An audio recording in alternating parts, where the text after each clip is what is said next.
Bonjour, bonsoir. Bonjour, bonsoir.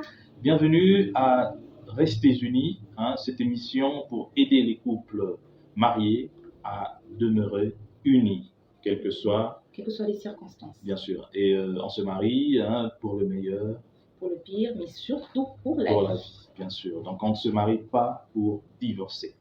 Alors, Restez Unis est déjà à son 3e épisode. Ah oui, ça va vite. Ouais, petit à petit, nous faisons notre chemin. bonhomme de chemin. Et pour aujourd'hui, le thème est La place de la prière dans le foyer. la place de la prière dans le foyer. Mais avant tout, nous allons quand même faire un petit rappel pour les réactions que nous avons reçues par rapport à notre 2e épisode. Donc, je pense sur YouTube, nous avons eu quelques commentaires. Exactement. Déjà, il faut savoir que nous tenons à remercier toutes les personnes qui se sont abonnées à la chaîne. Okay. Merci en tout cas de tout cœur pour cette considération que vous démontrez en notre égard. Mais aussi, nous tenons à dire merci aux personnes qui ont eu à commenter notre 2e émission. Les gens qui ont commenté sur YouTube, là, nous voyons Madame Annie, nous voyons Madame Myriam, Madame Afine, Madame Cynthia. Mais nous n'oublions pas les personnes qui ont aussi commenté sur la page Facebook. Sur la page Facebook, en tout cas, un grand merci à eux. Il y a eu beaucoup de commentaires et il y a eu, je crois sur notre page toujours Restez Unis, il y a eu beaucoup de mentions aussi j'aime, beaucoup de likes par rapport à notre 2e numéro. Donc, et aussi à ceux personnes qui ne sont pas encore abonnés, nous vous prions de vous abonner à la chaîne. Okay. Donc le 2e numéro, c'était comment gérer un enfant difficile et nous vous avons demandé aussi de nous donner de partager avec nous votre expérience ou vos expériences, mais aussi de dire ce que vous pensez aussi du sujet. Et c'est la même chose aussi pour aujourd'hui. Nous réitérons encore cette demande-là pour tous ceux-là qui veulent participer à l'émission activement, en envoyant par exemple des vidéos pour expliquer ce qu'ils ont eu à vivre par rapport à tel ou tel sujet. Aujourd'hui, nous parlons donc de la prière, la place de la prière dans le foyer. Nous allons voir son importance, ainsi que comment est-ce qu'elle doit se faire aussi. Et une invitation donc à vous tous de pouvoir nous suivre sur Facebook, Twitter, Instagram ou YouTube. Et ce qui est bon, c'est que c'est toujours Restez Unis. Sur les plateformes. Voilà. Tapez seulement Restez Unis et vous allez nous retrouver. Alors, sans plus tarder, nous allons attaquer notre thème du jour, mais juste après ceci.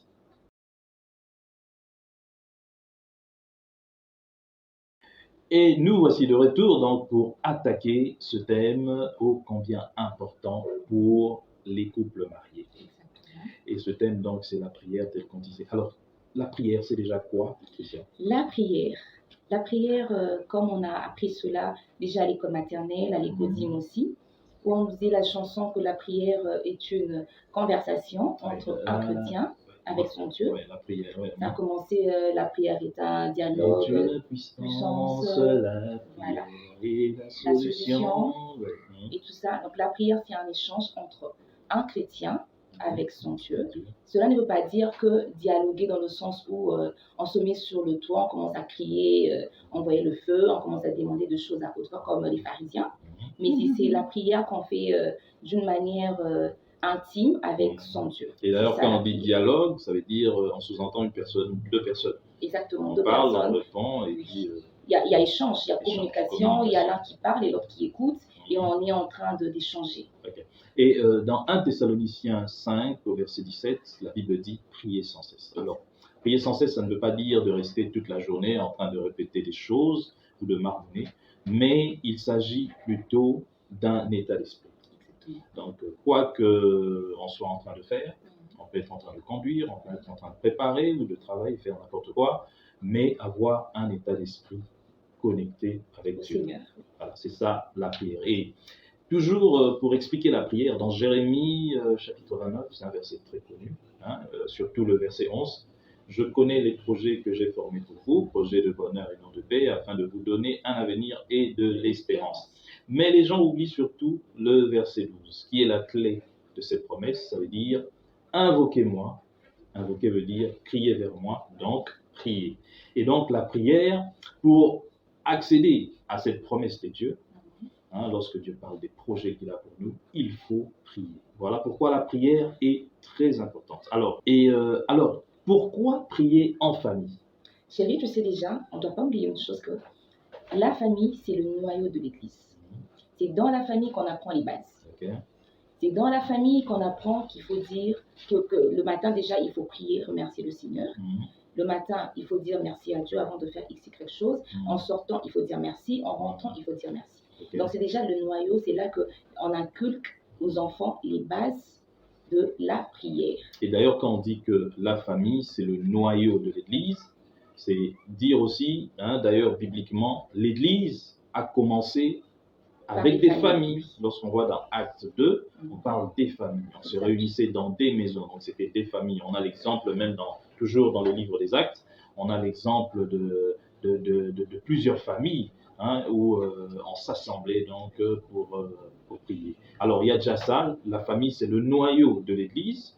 Et deuxièmement, c'est aussi pour emmener tous les membres de la famille à se soumettre à l'être qui est Dieu, cet être suprême. Voilà. Donc, tous les membres d'une même famille doivent se soumettre à cet être suprême qui est Dieu. Et il n'y a que par la prière que cela peut se faire. Parce que lorsque on s'agenouille, ou même pas seulement s'agenouiller, mais on prend le temps seulement de parler à Dieu, ça démontre déjà le respect qu'on a pour cette personne qui est une autorité, qui est en Dieu. Donc là, c'est le deuxième point. Et le troisième point, c'est pour concrétiser l'unité au sein de la famille. Voilà. L'unité ne peut pas exister sans Dieu. Sans Dieu, il n'y a pas d'unité. Et on a même vu ça dans l'histoire, lorsque des gens se mettent ensemble et qu'il n'y a pas Dieu dedans, à la fin, il y a toujours des problèmes. Et donc, pour le quatrième point, c'est pour établir un climat positif et agréable. Pour établir un climat spirituel positif et agréable, c'est très important donc de recourir à la prière. Parce que nous voyons donc au sein d'une famille, lorsque vous êtes tous ensemble unis dans la prière, dans la même foi, le climat spirituel est bon. Exactement. On ne peut pas dire qu'on est unis s'il y a un climat un peu bizarre qui règne en fait. Il y a un qui est en train de danser sa danse, qui parle de X, Y chose, et l'autre qui fait aussi pareil dans son coin. Le climat sera toujours bizarre, parce qu'on n'a pas une même perception de choses. Donc, on doit toujours avoir le même climat, qui est le climat de la prière, garder cette spiritualité pour être unis. Et d'ailleurs, lorsque vous remarquez dans ces familles qui sont unies dans la prière, vous remarquez aussi que le diable a beaucoup du mal à jouer avec certains membres de cette famille. Exact. Vous verrez que dans ces familles, quels que soient les problèmes qui puissent arriver, à la fin, il y a toujours la victoire. Toujours la victoire, parce qu'on a Dieu, on ne peut que être victorieux. On a Dieu, on ne peut que se surpasser. On a Dieu, on ne peut que être à la fin des gagnants. Et donc, pour le cinquième point, qui est donc un point très important, nous allons alors parler des enfants. Comment faire avec les enfants par rapport à la prière? Les enfants, on doit toujours les inculquer la prière, le livage, comme on l'a dit plus tôt. Les enfants qui n'ont pas la sémence de la prière sont des enfants qui sont facilement influencés. Donc, les enfants, ils doivent déjà savoir que chaque matin, il y a une prière à adresser au Seigneur. Donc, pour ce, nous, les parents, nous avons cette obligation-là de les apprendre comment prier. Ne pas laisser la charge seulement au moniteur de l'Église, mais aussi prendre cette charge en premier et faire le premier pas afin que les enfants sachent déjà qu'est-ce que c'est que la prière et comment, à quel moment, en fait, je vais déjà commencer à prier. Et d'ailleurs, moi je me rappelle qu'il y a un de nos enfants qui, chaque fois que nous oublions, parce que ça arrive aussi deux fois, avant d'aller dormir, ou bien lorsqu'on se lève et qu'on se prépare, on est prêt pour aller au boulot et à l'école, alors elle vient nous rappeler, on n'a pas prié, donc tellement que c'est déjà ancré dans leur tête. Et d'ailleurs, c'est aussi bon pour les parents d'apprendre des prières types. Les prières types aux enfants, ce n'est pas mal. Au début, c'est pour les aider tout justement à les répéter chaque fois. Déjà, on voit ça dans les écoles, où on nous apprend déjà le Notre Père. Voilà, par exemple. Dans les églises aussi, bien sûr, mais c'est déjà très bien parce que l'enfant sait qu'il y a un Père avec qui on doit dialoguer. C'est-à-dire, il y a un Père qui est plus grand que son Père. Exactement. Et il est tout puissant. C'est comme une de nos filles qui nous disait une fois, je veux voir Jésus la nuit quand je dors, parce que des fois, elle faisait quelques cauchemars. Elle disait, non, il y a papa, papa est là, papa est fort, mais il y a Jésus qui est plus fort que papa. Alors, c'est lui qui doit me protéger. Donc, c'est déjà bien que l'enfant sache que papa, physiquement, peut la protéger. Oui. Mais spirituellement, Il y a un plus fort. il y a un plus fort, quelqu'un qui veille sur tout. Voilà. Chérie, aujourd'hui, je pense que pour ces numéros, on a fini. Oui, on a fini. Très contente d'avoir passé ce moment avec vous.